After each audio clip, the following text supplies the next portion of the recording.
Vamos a analizar ahora otro tema muy importante de una actualidad enorme que como siempre han soslayado y tergiversado los medios hegemónicos, los medios de las oligarquías de este país. ¿Qué es lo que está ocurriendo en la Universidad Nacional, donde hay un paro? Se convoca hay una propuesta de constituyente universitaria y ha habido en las últimas horas una toma de la sede administrativa de esta universidad, pero también en otras universidades de nuestro país, como nuestra querida Universidad del Valle. Y por ello hemos invitado a dos destacados líderes estudiantiles para que nos acompañen en esta segunda sesión de Periodismo Libre. Hemos invitado a Iván Buitrago y a Kevin Mancilla para abordar con ellos lo que está ocurriendo en la Universidad del Valle. Iván es estudiante de maestría en políticas públicas, es egresado también de pregrado de la Universidad del Valle, líder social en la ciudad de Cali. Y Kevin es estudiante de matemáticas. Mis respetos a los estudiantes de matemáticas. Siempre me fue mal en matemáticas en el bachillerato. Y el líder estudiantil de la Universidad del Valle. Ambos también participan en el colectivo Por la Unidad que se requiere en nuestro país y especialmente en nuestra región para como simiente, como base para sacar adelante el proceso de cambios en que nos encontramos. Buenos días, Kevin e Iván. Bienvenidos a Periodismo Libre. Hola, buenos días, Luis. ¿Cómo estás? A la querida audiencia. Espero tengan un excelente día y un excelente fin de semana. Bueno, comenzamos con Iván.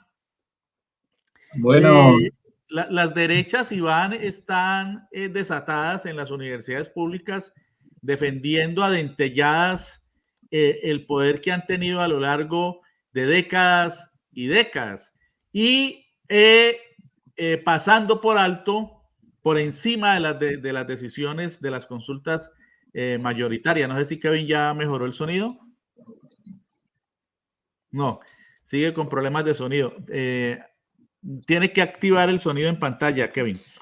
Bueno, entonces, Iván, ¿cómo analizan ustedes los estudiantes de pregrado y de posgrado de la Universidad del Valle lo que está ocurriendo en las universidades públicas con la imposición de rectores que hacen parte pues, de las viejas élites?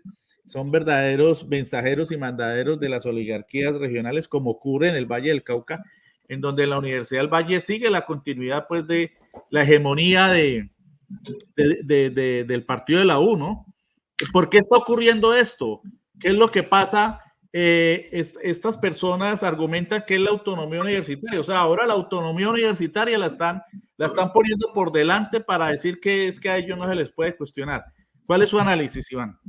Bueno, primero que todo, pues agradecer el espacio, ¿no, Luis Alfonso? Creo que es de valorar estos tipos de escenarios que permiten un diálogo y permiten diferentes expresiones sociales y, digamos, de resistencia que hay tanto en la ciudad de Cali como en el departamento y posiblemente en el país, ¿no? Lo segundo que hay que decir es que esta lucha de la democracia dentro de las universidades no es una lucha reciente, es una lucha histórica del movimiento estudiantil, ¿cierto? Y a veces cree uno que ser estudiante es simplemente también estar en pregrado, sino que la vida estudiantil y la vida académica pues hace parte de la sociedad, ¿cierto? Independientemente de la edad, ¿cierto? La educación, digamos, es un pilar fundamental. Entonces, allí rescatar que esta discusión o esta disputa, digamos, no es meramente un hecho coyuntural, sino que es un hecho histórico, no solamente en Colombia, sino latinoamericano. Entonces, arrancar diciendo que del análisis es importante lo que tú mencionas, esa autonomía universitaria. ¿Y qué quiere decir esa autonomía? Cómo, digamos, a través del Cordobazo, pues se dio toda una expresión en torno a la posibilidad de que las mismas universidades pudiesen darse una asignación, dirigir, digamos, sus entes, tanto administrativos como pedagógicos, ¿cierto? Y allí, digamos, a nivel latinoamericano, pues se da ese movimiento que permitió dar unas primeras pintadas o unas primeras expresiones de qué era o qué debía ser este movimiento, ¿no? Allí rescatar varias cosas, ¿no? Lo primero que me parece a mí que hay que rescatar es cómo esa autonomía, pues efectivamente sirvió para que se pudiese dar una libre cátedra, que eso es importantísimo decirlo, una libre cátedra que permitiera dar expresiones democráticas de pensamiento y que varios autores o que varios pensadores del país y obviamente, insisto, de Latinoamérica, pues pudieran expresarse. Esa, digamos, eso no fue una disputa dada por el sistema, sino que eso fue una disputa del movimiento en términos de lograr que las universidades pudieran tener ese control, digamos, interno en términos de pensamiento, pero también en términos de autonomía administrativa y de democracia. Allí digamos que, como siempre, las élites o, digamos, han tenido también un quiebre, y eso es lo que está pasando en este momento en el país, ¿no? Un quiebre en términos de que esa autonomía también ha permitido la hegemonía por alguna parte de algunos sectores, digamos, en torno a manejar, digamos, esa parte administrativa, ¿cierto? En términos también de las decisiones, de los mecanismos de cómo se imponen los rectores y demás, ¿no es cierto? Entonces allí digamos que surge un debate fuerte, un debate en términos en torno a esa autonomía versus también un tema hoy importante que es la democracia, y la democracia no en términos ni meramente del voto, sino la democracia entendida en torno a los espacios de participación, espacios de toma de decisión, que creo que se ve reflejado en lo que muy bien este gobierno progresista ha venido tratando de hacer, ¿cierto? Es involucrar a las comunidades en la toma de decisiones, darle un espacio relevante, digamos, en términos de participación y demás. Eso se ve reflejado en la universidad, y en la universidad se ve reflejado en torno a qué, pues una cosa como lo es el poder incidir, digamos, en la forma en que se va a tomar la dirección de una universidad. Vámonos a la Universidad Nacional. La Universidad Nacional hace una consulta, se crea un mecanismo que se denomina consulta, y esta consulta pues se vuelve meramente, por decirlo así, un ejercicio, entre comillas, democrático, que lo que hace es legitimar, digamos, la participación, más no le da una incidencia real, digamos, a los procesos de la gente. Entonces, entran a unas elecciones, el profesor Leopoldo se propone como una candidatura alternativa, una candidatura que le propone acompañamiento al gobierno nacional, pero también darle una fuerza investigativa a la universidad, darle, digamos, un vuelco a la misionalidad que tiene la universidad, y esa propuesta en las urnas, ¿cierto? Como uno de los mecanismos de democracia, insisto, no reducir esa democracia meramente al tema del voto, pues gana. Y gana en sus diferentes entes, ¿no? Gana en el ente estudiantil, gana ante los trabajadores y gana ante, obviamente, el cuerpo docente. Sin embargo, ¿qué pasa? En la misma universidad, digamos que los mecanismos de elección de rector, pues permiten, digamos, hacer algunos movimientos que dan la posibilidad de que desde el Consejo Superior, ¿cierto? Pues no tengan en cuenta esa votación y efectivamente elijan otro tipo de rector. Entonces, ¿qué sucede? Pues que el mensaje, digamos, sigue siendo claramente pues que los estamentos de decisión, ¿cierto?, obedecen no a la voz del pueblo, no a la voz de las comunidades, sino a las voces de intereses, como lo bien lo han dicho, intereses muy particulares de algunas oligarquías. La Universidad Nacional pasa, pero también se reproduce en el resto de universidades. Ustedes por ahí escucharon en la Universidad de Antioquia también hubo una disputa, una discusión, también la Universidad Tecnológica de Pereira. Ajá, la Tecnológica de Pereira, pero también eso se viene aquí a la universidad. Hoy decir que la historia, digamos, de la Universidad del Valle en torno a esto, pues también se ha dado. Y hoy se reaviva esa llama, ¿no? Hoy se reaviva la llama en términos del llamado de la democracia, ¿sí? De cómo, digamos, la democracia tiene que ser un elemento fundamental en todo esto y cómo la democracia va acompañada no solamente, insisto, del voto, sino de refrendar otras situaciones que al interior de las universidades se dan. Ahora, ¿eso por qué es importante para el país? Porque hay que decirlo, esto no es meramente para una universidad, es importante para el país porque a partir de los ejercicios democráticos que se dan en las universidades, pues replica en el resto de sociedad. Entonces ahí entra un tema que es la constituyente, ¿sí? La constituyente surge o se viene promoviendo como una propuesta que le permita, digamos, refrendar, revocar, ¿sí? Reorganizar lo que considere, digamos, las comunidades, en este caso estudiantiles. Pero también más allá de eso, es un llamado también que hace el presidente en torno a cómo hoy el país está enfrentándose a un sistema que está tratando de pasar por encima, soslayar los derechos y que estos deberán buscar mecanismos alternativos, como se está diciendo en el país, hablar de una constituyente. Pues bueno, desde las universidades hoy creo que la constituyente se vuelve un ejemplo de cómo se puede replicar a nivel social. Es un laboratorio, las universidades siempre van a ser un laboratorio social que va a permitir, digamos, eso, estallar, digamos, esas ideas, estallar, digamos, al movimiento, estallar todas las propuestas alternativas que se den. En el Valle del Cauca hoy nos enfrentamos a una gobernadora que ha tenido el manejo, digamos, no solamente de la administración pública, sino también en términos de la administración pedagógica dentro de la Universidad del Valle. Allí, digamos, también uno sabe que ha incidido la toma de decisiones por parte de la gobernación, por parte de la baronesa, pero también por la incidencia que se ha dado en el partido de la U. Ahora, uno diría, eso que tienen que ver, digamos, en torno. Hoy uno ve también la cooptación del movimiento estudiantil, cómo los partidos también avanzan, digamos, hacia la cooptación de ese movimiento estudiantil en términos de tener jóvenes también dentro de las universidades, cómo el paramilitarismo aún sigue vivo dentro de las universidades. Hoy nos enfrentamos a amenazas, a compañeros que hoy salen pintas acusándolos, digamos, de pertenecer a grupos al margen de la ley. Es decir, todavía se siguen utilizando mecanismos de presión que no permiten que la democracia y las expresiones se den al interior de las universidades. Precisamente acerca de esto, Iván, en nuestra emisión anterior, el presidente de la Asociación de Profesores Universitarios, ASPO, el profesor Pedro Hernández, denunciaba, revelaba algo terrible, y es que en la época dura del paramilitarismo, impuso la reforma de estatutos en las universidades de la costa, en Córdoba, en Atlántico, en Bolívar, en la Universidad de Cartagena, etcétera, etcétera, y por eso las derechas y la extrema derecha sigue mangoneando allá. Entonces, hay un proceso constituyente. ¿Cuáles son los pasos conducentes? ¿Cuáles son las propuestas en ese proceso constituyente que entiendo se está desarrollando en la Universidad del Valle? ¿Cuáles son, digamos, los puntos medulares que se están planteando dentro del mismo? Y si esas reformas estatutarias que contienen esos estatutos que contienen la convocatoria de elecciones, pero que no son vinculantes, es decir, en la práctica no sirven para nada sus resultados, como acaba de ocurrir en la Universidad Nacional, donde se burlaron de la inmensa mayoría del estudiantado, el profesorado y de los egresados e impusieron un candidato de la derecha con maniobras politiqueras, ¿no? Maniqueas de la derecha allí.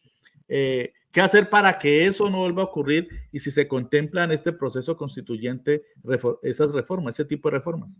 Sí, sí, o sea, yo quiero retomar tus palabras en términos de lo que pasó en toda la zona norte del país, ¿no es cierto? Cómo la incidencia del paramilitarismo tuvo directamente sobre las universidades. Ahora, uno se preguntará, bueno, es que primero es la cooptación del movimiento social, porque digamos que dentro de la juventud, las universidades públicas se vuelven un laboratorio de pensamiento que permite, digamos, permite mover parte de la sociedad, ¿sí? A ver, complementa, digamos, hace un complemento allí.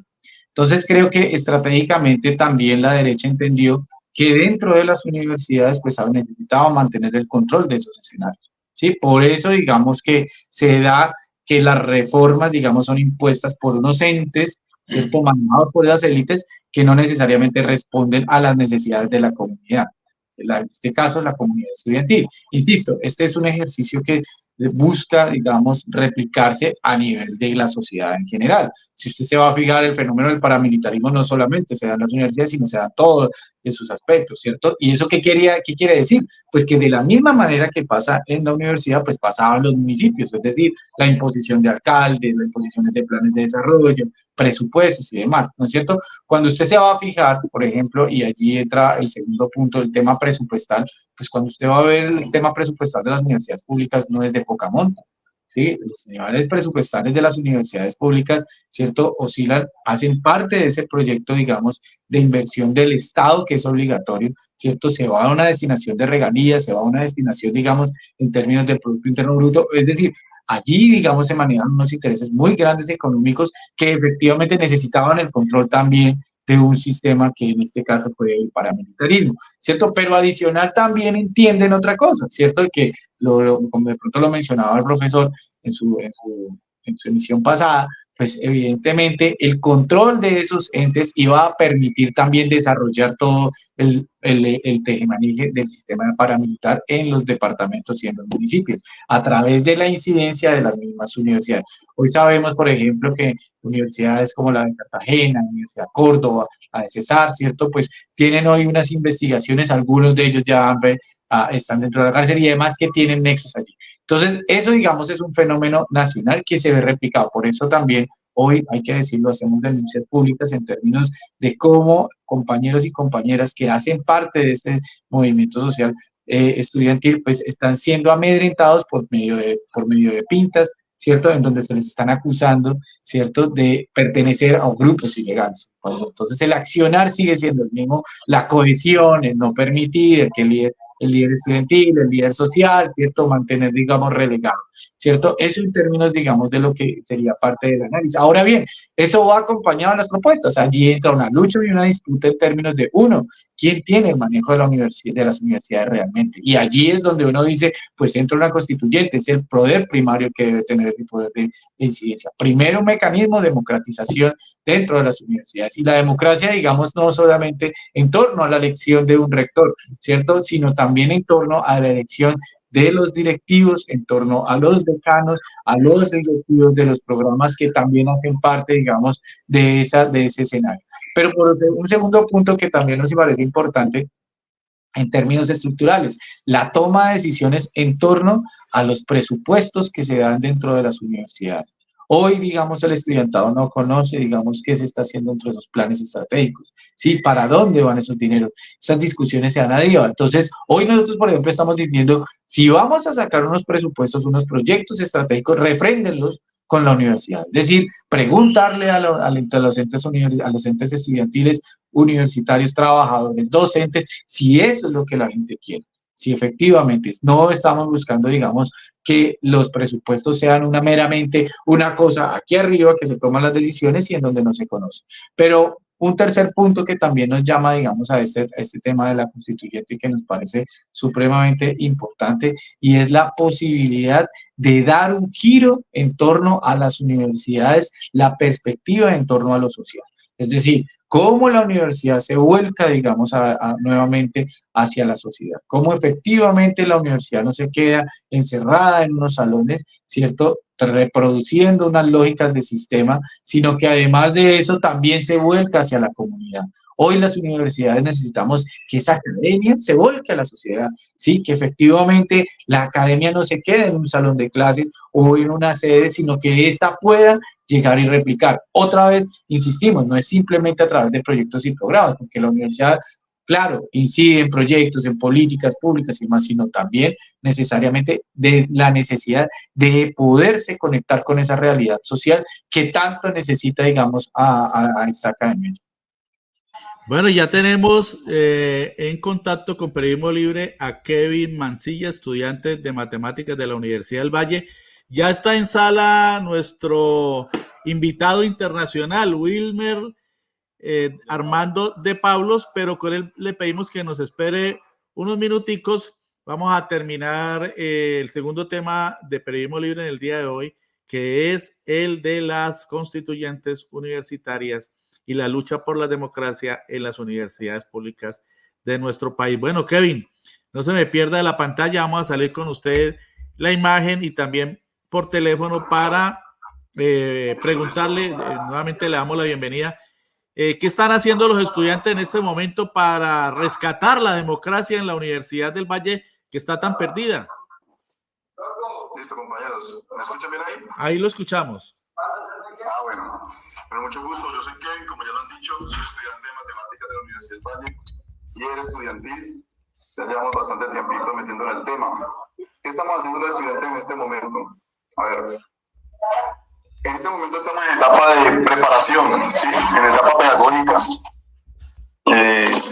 No sé si ahí me escucha mejor. Sí.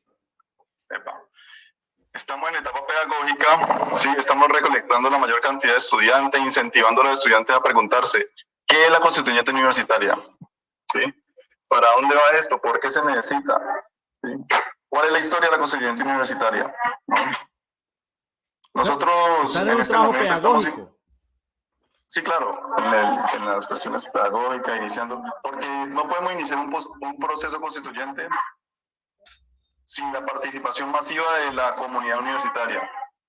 Incluye estudiantes, profesores, trabajadores y en general la comunidad.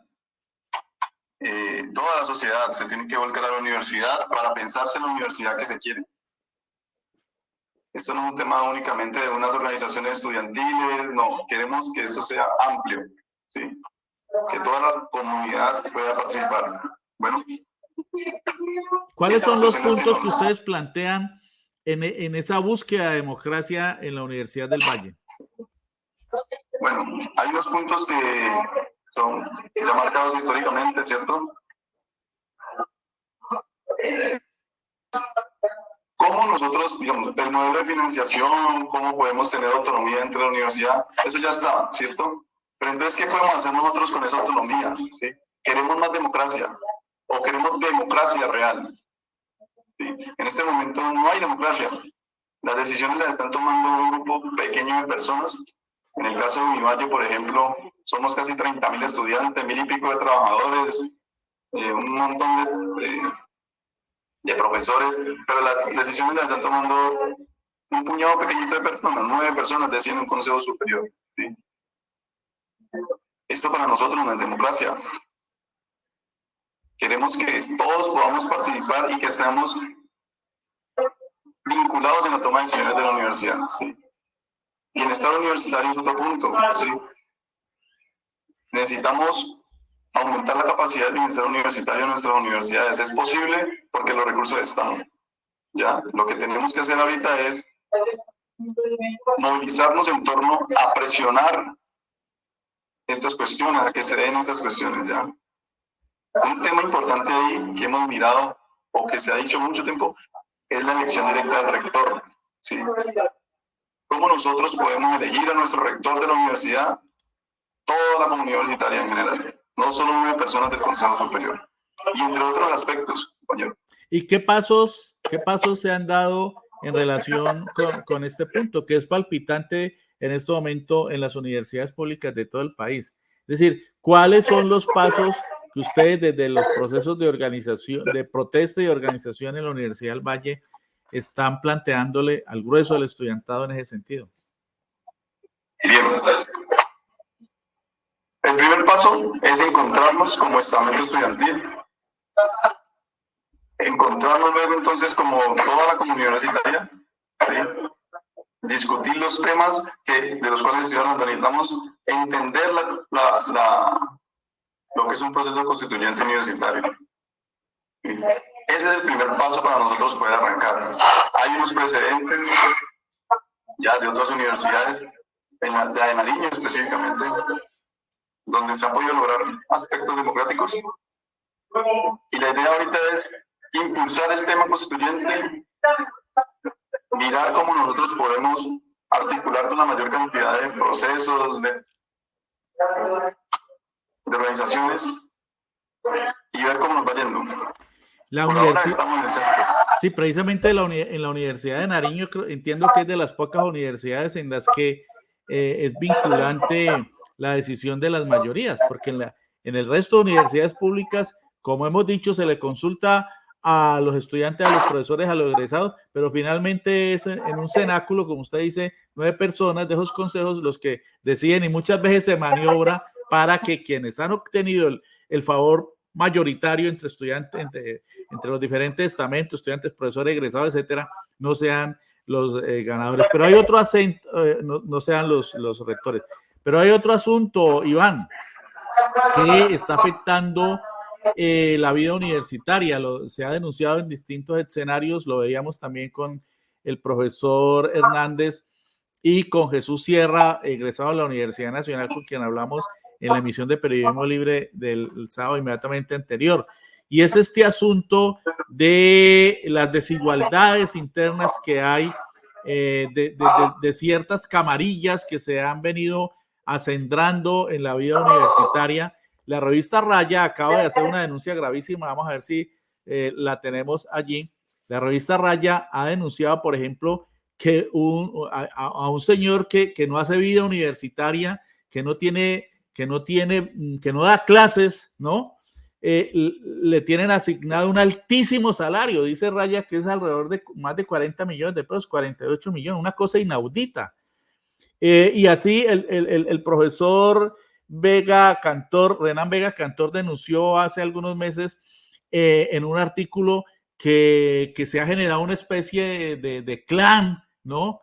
De los famosos puntajes a través de los cuales docentes que fungen de investigadores supuestamente hacen investigaciones que nadie conoce y que solamente nutren los anaqueles de las universidades, pero que nadie lee. Un poco en la tónica, eso está en la tónica de lo que planteaba Iván ahora, en el sentido de que la universidad pública debe estar con la sociedad, debe estar con su pueblo. ¿Qué opina usted, Iván, en relación con estas denuncias de Raya? No, mira, yo por eso insistía que uno de los temas que se está disputando es el tema presupuestal, ¿sí? Porque cuando usted observa, y sería bueno hacer un análisis de eso en términos de lo económico, ¿qué mueve la universidad pública? Cuando uno habla de una universidad que genera empleo, por ejemplo, a 5.000 trabajadores, ¿cierto? Entre docentes, desde el vigilante, el que hace el aseo, la del restaurante, bueno, digamos que las universidades son, digamos, un escenario, digamos, en donde polula todo tipo, digamos, de intereses. Entonces, en esos intereses es donde decía, y por eso hablaba de la historia del paramilitarismo, también de la incidencia del paramilitarismo, ¿cierto?, en las universidades, porque no es gratuito, ¿sí? Las élites entendieron que la educación también era un negocio, ¿cierto? En esa medida, ¿cierto?, lo que estás diciendo, también se vuelve un negocio el hecho, digamos, de los trabajadores, entendidos estos desde el docente, insisto, hasta el que colabora con el aseo o el que hace sus labores de vigilancia, ¿cierto? Allí también se vuelve un negocio. Y eso es una lucha también, por eso estamos diciendo que hay que darse en términos no solamente del estudiantado, sino es una lucha también de la constituyente en torno a los entes de los trabajadores y de los docentes. Entonces, ¿qué pasa? Pues que efectivamente se vuelve un escenario para reproducir la política tradicional a través de los contratos de OPS, a través del proyecto, a través de tener la precarización de un docente. Entonces, hablamos de autonomía, pero un docente de cátedra, ¿cierto?, tiene un contrato nada más por 6 meses, 4 meses, 5 meses, ¿cierto? Y ahí que de pronto él se le ocurra ponerse, digamos, en oposición al director de la carrera o al decano de la facultad o al mismo rector, pues hasta ahí llega el contrato, ¿sí? Entonces, allí tienen un juego perverso, porque sí tenemos autonomía, pero nosotros imponemos las reglas, digamos, laborales. Sí tenemos autonomía, pero nosotros manejamos los presupuestos. Sí tenemos autonomía, pero entonces la designación, las líneas estratégicas y demás, las decidimos con la gobernadora. ¿Sí me hago entender? Entonces, esto es un juego perverso que evidentemente nos lleva a la discusión y por eso insistimos en que esto no es un ejercicio meramente de la universidad, sino es un ejemplo, digamos, de lo que está sucediendo en la sociedad. Sí, hoy tenemos una disputa y una discusión en torno a la reforma laboral. Esa misma reforma laboral es lo que hoy tiene precarizado, digamos, también al sistema educativo, a sus docentes, a nuestros profesores, ¿cierto? No queremos generalizar, no voy a decir es que son todos, no, claro que no. Obviamente que tenemos la posibilidad de encontrar docentes y profesores y trabajadores, ¿cierto?, que evidentemente se están pensando este tema, pero lo cierto es que sí queremos tener la posibilidad de que se brinden las garantías de que esa autonomía se pueda ejercer efectivamente y no sea a través de un negocio, de ejercer la presión y demás, como lo digo. Si hay una acusación de docentes, porque es real. Hay profesores que efectivamente están precarizados. Usted se va al sistema de regionalización de la universidad y va a encontrar un cuerpo de docentes que hoy, digamos, pues tiene unas condiciones laborales pues que no le permiten, digamos, desarrollar su ejercicio como debería ser, ¿cierto? Entonces allí, digamos, se da todo una perversión, digamos, en términos de manejo de esa autonomía. Eso, digamos, hay que tenerlo claro. Insisto, esto es un ejercicio para que se replique a nivel social. Kevin, por ejemplo, menciona un tema que me parece importantísimo. ¿De qué manera nos estamos encontrando? A través de escenarios como asamblearios, ¿sí? A través de escenarios de encuentros populares, a través de la palabra, a través de la pedagogía, que eso es lo que hoy tenemos que replicar en nuestro sistema colombiano. Es decir, tenemos que salir a las calles a dialogar y demás. Y hay un agravante en esto y es que en el caso de la Universidad del Valle, la mayoría de los profesores son hora cátedra. Es decir, el peso fundamental de la formación de esos 30,000 estudiantes de los que habla Kevin, pues recae en profesores que están pauperizados en materia de contratación laboral porque son contratados solamente por 8 meses, 4 del primer semestre, 4 del segundo semestre.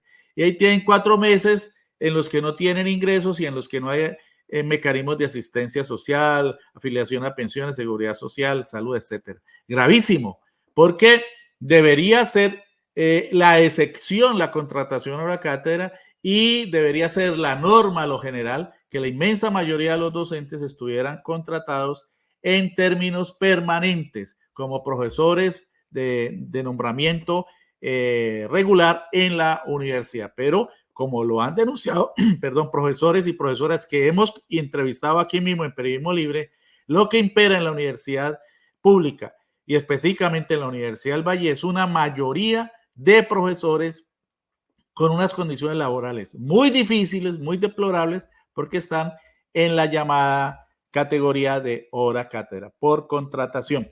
Finalmente, Iván y Kevin, entonces, ¿qué sigue ahora? ¿Cuáles son las tareas en la lucha estudiantil, en las universidades, en las asambleas, en la puesta en marcha de esta pedagogía y de esta práctica constituyente en la Universidad del Valle? Kevin. Active. Ya, ahí estamos. Bien, lo que digo, debemos continuar nuestro proceso pedagógico, ¿cierto? Tratar de articular con la mayor cantidad de agentes posibles, ¿sí? Y entender que este proceso es largo, ¿no? Este proceso no es que nosotros vayamos a hacer la constituyente en 1 año, en 2 años, no. Eso no sabemos tiempos, pero lo que sí tenemos que hacer es despertar, ¿cierto?, al movimiento estudiantil que en este momento se encuentra un poco decaído, ¿cierto? Tenemos unas organizaciones estudiantiles haciendo unas cosas por allá, pero un movimiento como tal no se ha podido consolidar desde hace bastante tiempo. Nosotros esperamos que con este concepto de constituyente universitaria, ¿cierto?, que esto sea el efervescente para que nosotros podamos volver a tener un movimiento estudiantil vivo, que entendamos que podemos, todavía hay muchas cosas que podemos hacer, no perder el aliento. Y esta cuestión es que la vamos a hacer con un ingrediente adicional. Nosotros estamos haciendo esfuerzos para articular con la sociedad, como lo dice el compañero Iván, que es uno de nuestros compañeros que más ha articulado en ese espacio, ¿sí?, de ciudad. Necesitamos toda la sociedad alrededor de la universidad, porque la universidad pública le pertenece a la sociedad toda. Esto no es de unos cuantos que vienen a hacer aquí, yo pongo, yo hago, no. Necesitamos que todos nos articulemos alrededor de eso, ¿sí? Muy bien. La movilización sí. es muy importante. Hay un dato. En 1918, ¿cierto?, en Argentina, se movilizó el pueblo argentino alrededor de la universidad pública. Se logró. ¿Qué se logró? Autonomía universitaria en ese momento. ¿Sí? Pero todo esto se tiene que hacer con movilización, con alegría, con estrategia y con muchísima disciplina. ¿Sí? Nosotros tenemos que entender como estudiantes que esto es de largo aliento y quizás de generaciones de estudiantes para lograrlo. Y recoger toda esa tradición histórica de lucha del estudiantado colombiano. Aquí hemos tenido, por ejemplo, a Vicky Donés, que fue una de las líderes estudiantiles de las luchas en la Universidad del Valle, que costó tantas vidas por la represión del nefasto gobierno de Misael Pastrana Borrero, el papá del otro expresidente Andrés Pastrana Arango, el 26 de febrero de 1971, para no ir muy lejos. De modo que la tradición de lucha de la Universidad Enorme es bella, es enorme, es de una gran importancia. El profesor Luis Aurelio Ordóñez tiene un libro precisamente sobre ese estallido universitario de luchas de 1971 que recomiendo a toda nuestra audiencia. Una estudiante, cuando fuimos profesores en la Universidad del Valle, también produjo un documental sobre esas luchas estudiantiles de 1971, y los jóvenes de hoy se empiezan a nutrir, como lo plantea Kevin, de toda esa tradición de lucha y de esfuerzos por sacar adelante la autonomía y sobre todo la democracia en nuestras universidades. Finalmente, Iván, entonces, ¿qué sigue ahora en esta lucha para que esta propuesta del presidente Petro de la democracia en las universidades, del respeto a la democracia y de la constituyente en todos los planos de la sociedad, como una visión estratégica, se lleve a la práctica? Sí, no, lo primero y que estamos impulsando, y hay que decirlo, es la unidad, ¿sí? Es decir, hoy necesitamos una unidad en medio de una diversidad, pero hoy creo que la unidad se hace necesaria, y eso es un llamado, digamos, a todos los sectores democráticos, progresistas, de izquierda, ¿cierto?, a sentarse a pensar una unidad. Y eso, digamos, estamos tratando de hacer una unidad. No es un ejercicio sencillo, o sea, la unidad no es un ejercicio simplemente de una palabra, sino que hay que hacer unos esfuerzos personales, colectivos, que nos lleven, digamos, a un escenario de unidad de acción. Y eso no es solamente en el caso universitario de los estudiantes, es un esfuerzo que tenemos que hacer con los trabajadores y con los docentes.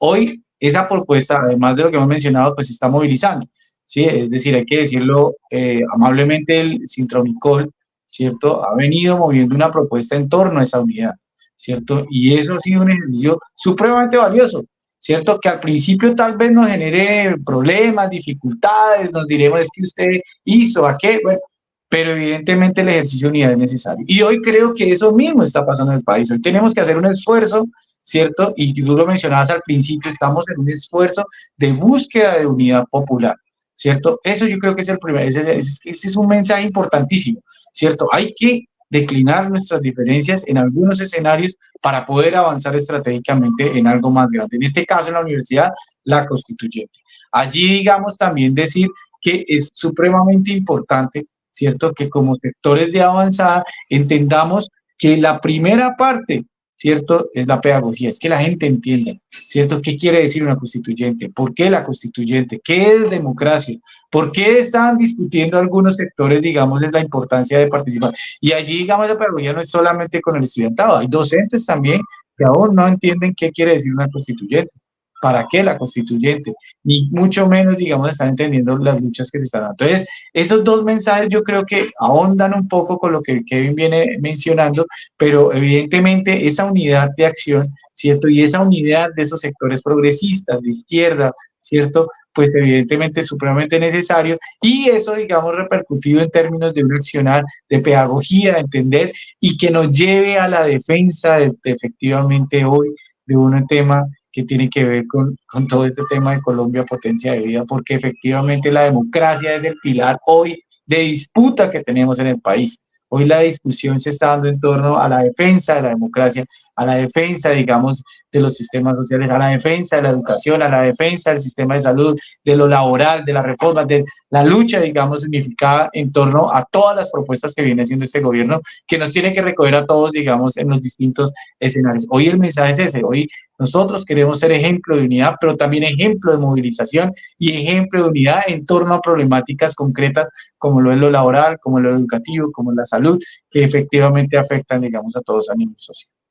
Unidad por la democracia y la participación, el reconocimiento de la participación de todos los estamentos en las universidades públicas es la tarea entonces que se plantean los líderes estudiantiles en la Universidad del Valle en esta propuesta de constituyente universitaria. Muchas gracias, Iván, muchas gracias, Kevin, por acompañarnos hoy en Periodismo Libre, y ya tendremos oportunidad de que ustedes estén nuevamente invitados en nuestro programa.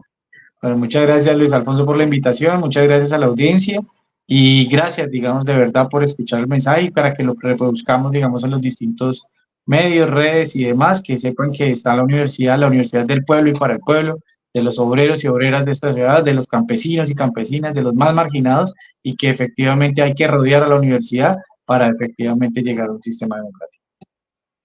Gracias, Kevin. Listo, muchas gracias, compañeros. Seguiremos pues construyendo desde allá, desde el territorio, tanto universitario como en ciudad. Quiero dejar esto bien marcado para que lo tengamos en cuenta. Es la sociedad toda que se debe volcar a este proceso constituyente. La sociedad toda debe volcarse al proceso constituyente. Muchas gracias, Kevin.